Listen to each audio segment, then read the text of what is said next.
Perkenalkan, nama saya Cinta Giovanni dengan NIM A5012520-104.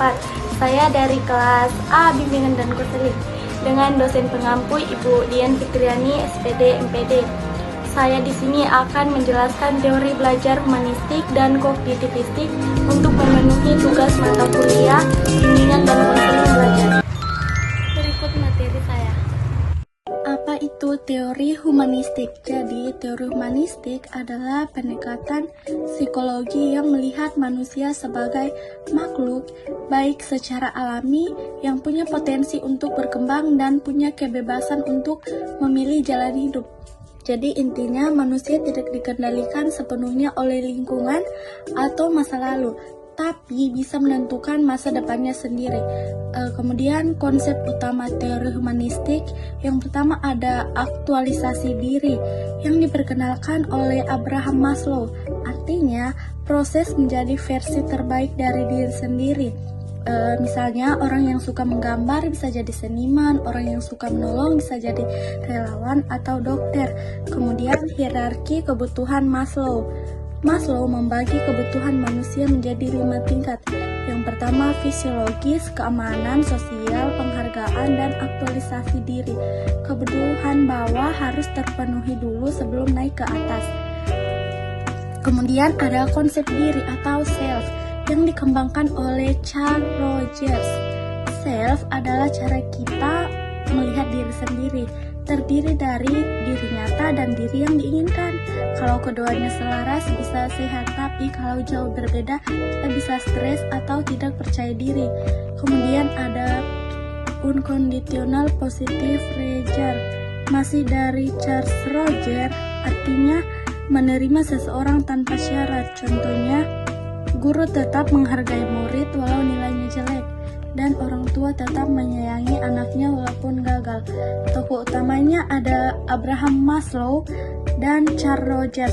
Dari Abraham Maslow fokusnya untuk motivasi dan kebutuhan manusia. Kalau Carl Rogers fokus pada kepribadian dan terapi. Teorinya ada client-centered therapy. Kelebihan teori humanistik: melihat manusia secara positif, menghargai keunikan tiap individu, fokus untuk pengembangan potensi, cocok untuk pendidikan, konseling, dan pengembangan diri.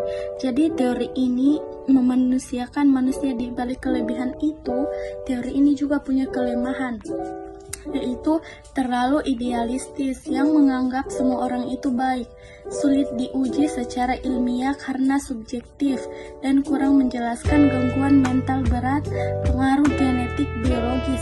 Jadi kadang kurang ilmiah dibanding teori yang lain.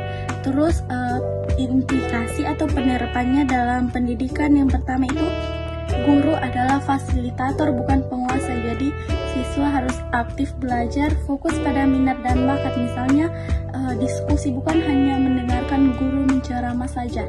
Terima kasih. Jadi setelah membahas video humanistik, kita akan masuk ke pembelajaran teori konstruktivistik. Jadi, apa itu teori konstruktivistik?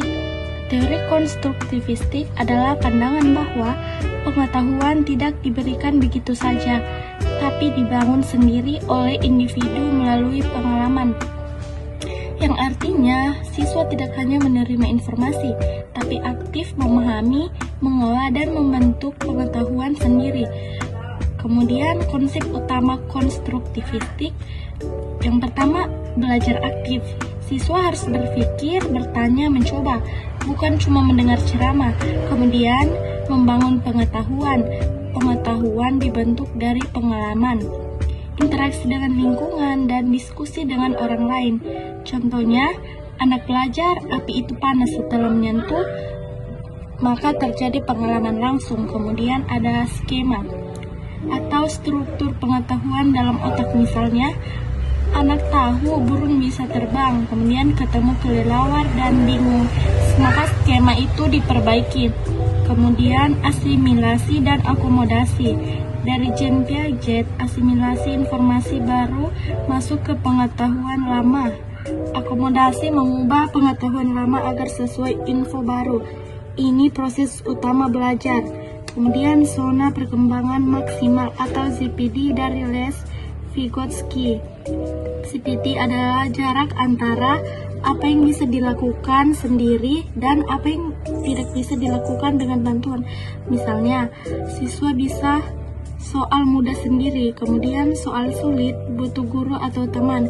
Kemudian scaffolding, bantuan sementara dari guru, misalnya awalnya dibimbing, kemudian lama-lama dilepas sampai mandiri. Tokoh utamanya adalah Jean Piaget dan Lev Vygotsky.